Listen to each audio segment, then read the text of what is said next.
बात कर रहे हैं डिटर्मिनेशन ऑफ वर्किंग कैपिटल के forecasting of current assets and current liabilities method की। देखिए ये जो विधि है forecasting of current assets and current liabilities method, यह वर्तमान में सबसे अधिक प्रचलित विधि है और यह विधि नेट वर्किंग कैपिटल के कंसेप्ट पर आधारित है, उस अवधारणा पर आधारित है जिसमें वर्किंग कैपिटल की जो कैलकुलेशन है वो टोटल करंट असेट्स में से करंट लायबिलिटीज को सब्ट्रैक्ट करके की जाती है। This method is based upon the estimates of required current assets and current liabilities for the next year.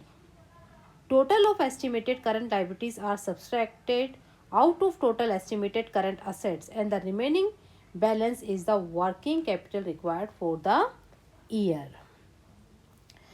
Clear?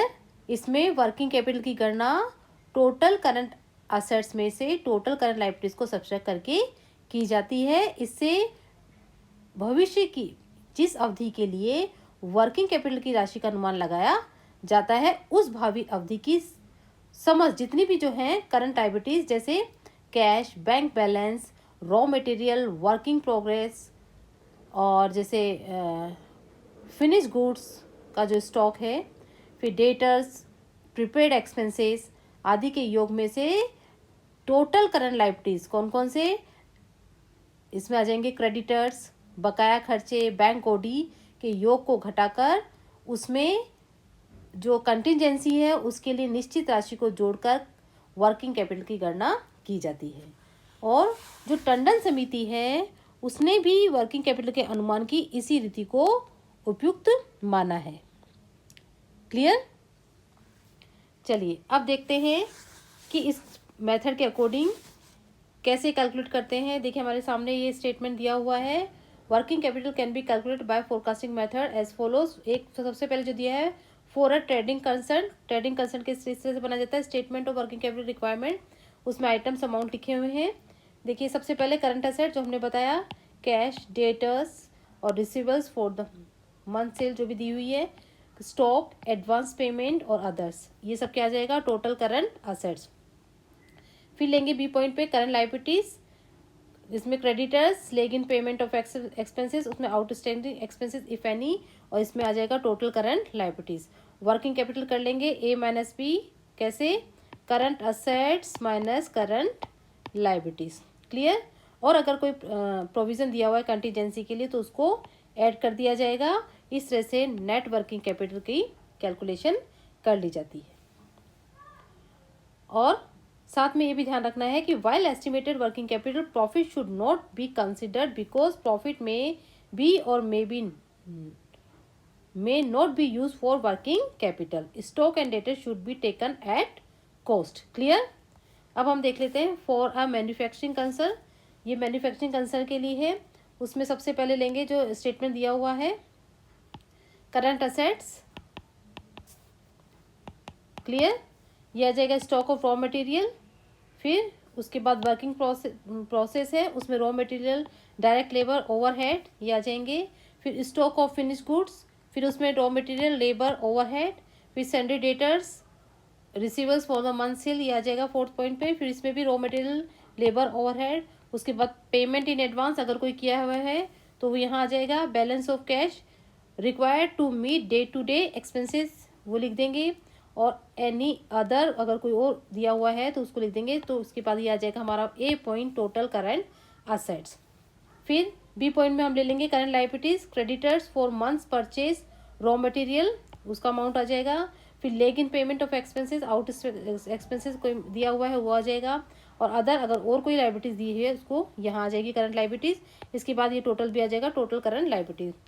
C working capital A minus B current assets minus current liabilities आ जाएगा। अगर provision है, provision margin for contingency और ये दिया हुआ ही होता है तो इसको ऐड कर देंगे। तो इस तरह से ये क्या आ जाएगी, working capital, net working capital requirement. Clear? इसके साथ ही एक और मेथड है जिसके द्वारा भी ये कैलकुलेट की जाती हैं। The items given in above format में बी कैलकुलेट एज बिलो, जो हमने किया हुआ है वो ऐसे भी कैलकुलेट किया जाता है। इन्वेंट्रीज ऑफ रॉ मटेरियल कैसे, estimated production multiply by cost of raw material पर unit multiply by average inventory holding period month और डेज जिसमें भी दिया हुआ है डिवाइडेड बाय, अगर वीक में है तो 52 वीक्स, मंथ में निकाला है तो 12 मंथ्स और डेज में निकाला है तो 365। इसी तरह वर्किंग प्रोग्रेस का आ जाएगा रॉ मटेरियल का estimated production multiply by raw material cost per unit multiply by average time span of work in progress inventory, उसके बाद मंथ डेज और वीक। इसके साथ ही labour estimated production multiply by labour cost per unit multiply by average time span of working progress inventory, फिर 12 month 365 days और 52 work, इसको divide कर देंगे। Next overhead estimated production multiply bye overhead cost per unit multiply by average time span of working progress inventory और divided by months days और week, जिसमें भी calculate करना है उसको निकाल लिया जाएगा। उसके बाद सी पॉइंट में आ जाइए inventories of finish goods when raw material wages and overhead are not given separately, अगर नहीं दिया हुआ है तो उसको हम कैसे कैलकुलेट करेंगे, इस तरह से estimated production multiply by manufacturing cost per unit excluding depreciation, ये ध्यान रखना है, multiply by finish goods holding period divided by 12 months, days में 365 और वीक्स में निकाला तो 52 weeks when wages raw material and overhead are given separately. ठीक है, ये दो पॉइंट है हमारे, एक में दिया हुआ है एक में अलग दिया हुआ है। तो यहाँ raw material estimated production multiply by raw material cost per unit multiply by finish goods holding period divided bye months days और वीक, जिसमें भी कैलकुलेट करना है। फिर है labour estimated production multiply by labour cost per unit multiply by finish goods holding period divided by 12 months 365 days 52 weeks, जिसमें भी calculate करना है उससे डिवाइड कर देंगे। And overheads estimated production multiply bye overhead cost per unit multiply by finish goods holding period divided by 12 month 365 days 52 weeks, जिसमें भी हमें कैलकुलेट करना उसे हम डिवाइड कर देंगे। इसी तरह डेटर्स में आ जाइए, जब when raw material wages and overhead are not given, इसको कैलकुलेट करेंगे कैसे, budgeted credit sale multiply by cost of sale per unit excluding depreciation multiply by average डेप्ट collection period divided by month days week, जो भी आपको calculate करना है। Second में आ जाइए when raw material wages and overhead are given separately. ठीक है, यहाँ गिवन है हमें तो उसमें पहले निकालेंगे raw material budgeted credit sale multiply by raw material cost per unit multiply by average डेप्ट कलेक्शन पीरियड और डिवाइड कर देंगे मंथ में वीक्स में डेज में, जिसमें भी कैलकुलेट करना है। उसके बाद फिर लेबर को कैलकुलेट करेंगे, जब अलग अलग दिया हुआ है तो सबको सेपरेटली करेंगे। Budgeted credit sale multiply by labour cost per unit multiply by average डेप्ट collection period divided by 12 months 52 weeks और 365 days. Then overhead budgeted credit sale multiply by overhead cost per unit multiply by average debt collection period divided by 12 months 52 weeks और 365 days in which you want to calculate, जो question में दिया उससे according हम calculate कर लेंगे। और third आ जाइए calculate of amount of debtors on the basis of selling price budgeted production multiply by selling price per unit multiply by average debt collection period divided by month days and week. तो इस तरह से इसको calculate कर लिया जाएगा। Clear. अब हम देख लेते हैं एक एग्जांपल जिससे हमें जो जितनी भी हमने कैलकुलेशन अभी देखी, जो हमने प्रोसेस देखा, वो हमें और अच्छे समझ में आ जाएगा, क्योंकि बिना किसी एग्जांपल के हम इसको अच्छे से समझ नहीं सकते हैं। तो देखिए, from the following information you are required to estimate the net working capital. Clear. ये कॉस्ट पर यूनिट दी हुई है, raw material 400, labour 150, overhead excluding depreciation 300, ये टोटल हो गया 850। एडिशनल इन्फॉर्मेशन में selling price ₹1000 per unit, output 52,000 unit, raw material in stock average 4 weeks, finish good in stock 4 weeks, working progress average 2 weeks. Clear. 100% complete in regard to material and 50% of labor and overhead. Credit allowed by supplier average 4 weeks.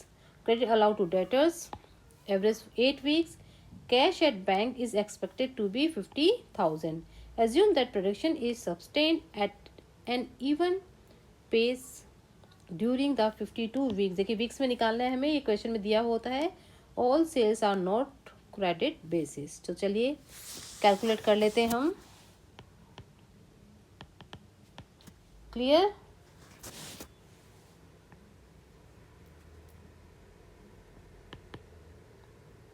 Statement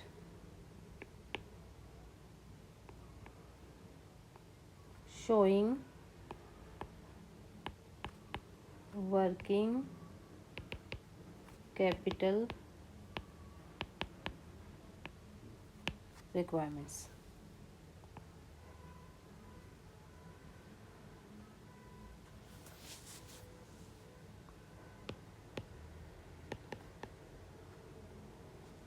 और यहाँ आ जाएगा हमारा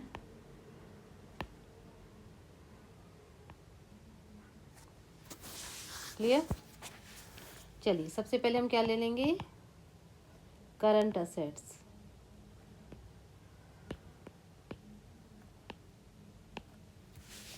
clear, उसमें है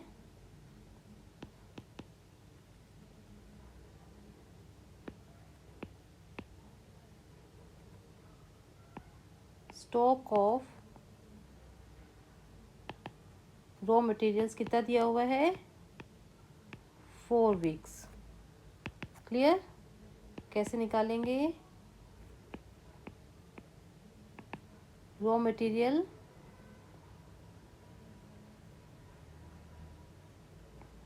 1000 multiply by 4 into 4, formula हमने बताया था उसके अकॉर्डिंग निकालना है ये।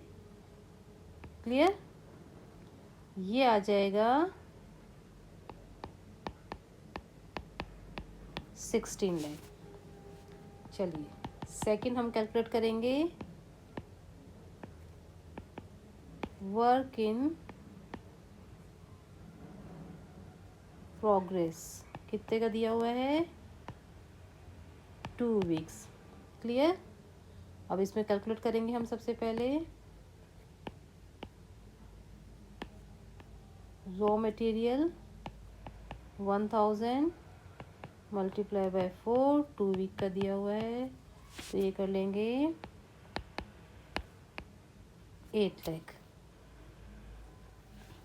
क्लियर, अच्छा वीक का आपको और थोड़ा सा बता दूं किस तरह से कैलकुलेट किया है। देखा, वीकली आउटपुट हमने लिया है, यहाँ बता देती हूँ आपको वीकली आउटपुट के लिए कैसे लिया है। वीकली आउटपुट इक्वल्स टू 52,000 है, ये आपको पहले बता देना चाहिए था, मैं करती जा रही थी। डिवाइडेड बाय 52 है, इन एक ईयर में 52 वीक्स होते हैं, तो ये आ जाएगा 1000 यूनिट्स। क्लियर, इस तरह से इसको कैलकुलेट किया है। फिर आ जाएगा रॉ मटेरियल हो गया, फिर labour 1000 multiply bye 150 multiply by 2 और ये अपॉन 1/2। ठीक है, ये दिया हुआ है हमें, उसके अकॉर्डिंग ही हमें करना है। ये आ जाएगा 1,50,000। फिर है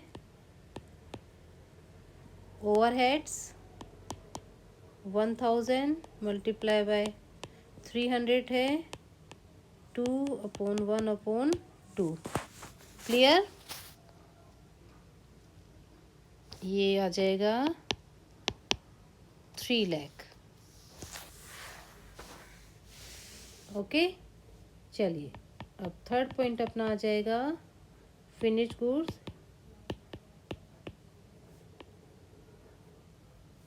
गुड्स। कितना है, 4 वीक्स। इसमें आ जाएगा कॉस्ट ऑफ प्रोडक्शन 1000 कितना दिया हुआ है,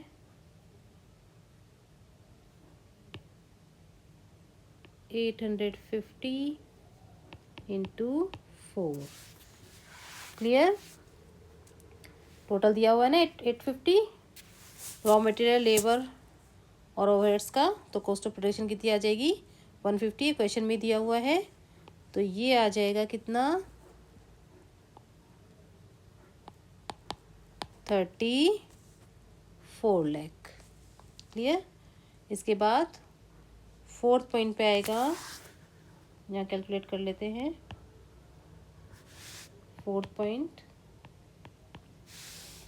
ये आएगा डेटर्स कितना दिया हुआ है 8 वीक्स।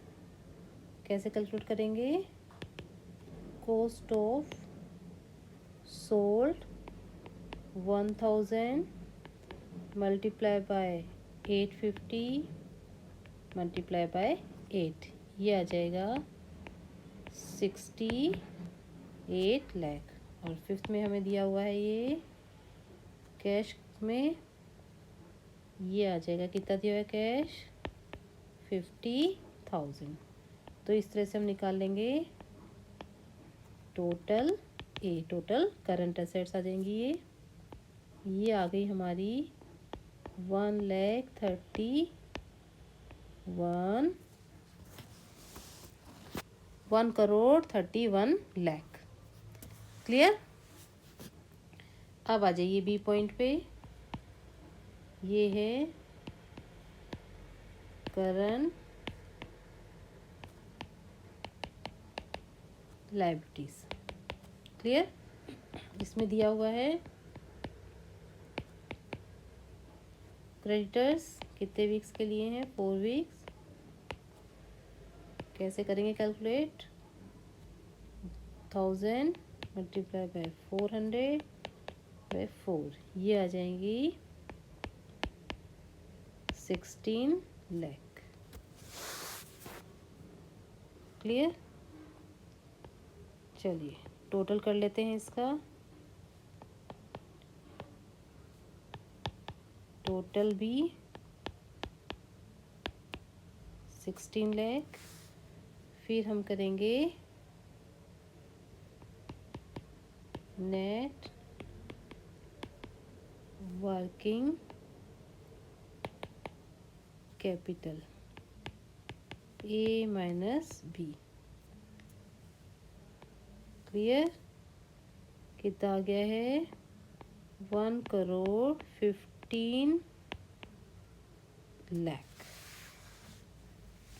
क्लियर। इस तरह से हम इसको कैलकुलेट कर लेंगे। कंटिजेंसी का कोई प्रोविज़न इसमें नहीं दे रखा तो उसको ऐड करने की ज़रूरत नहीं है। फिर भी और हमने कैलकुलेट किया था क्या किया था वीकली आउटपुट। इसको और अच्छे समझ लीजिए। ये अपना वर्किंग नोट आप अलग से लिख देंगे वर्किंग नोट। वीकली आउटपुट में कैसे करेंगे 52,000 यूनिट्स आउटपुट तो 52,000 डिवाइडेड बाय 52 ये आ जाएगा 1000 यूनिट। उसके अकॉर्डिंग हमने सारा कैलकुलेट किया है। क्लियर। तो इस मेथड से करंट एसेट्स में से करंट लायबिलिटीज़ को लेस करके नेट वर्किंग कैपिटल रिक्वायरमेंट आती है उसको कैलकुलेट कर लिया जाता है। और ये मेथड बहुत ही पॉपुलर मेथड है।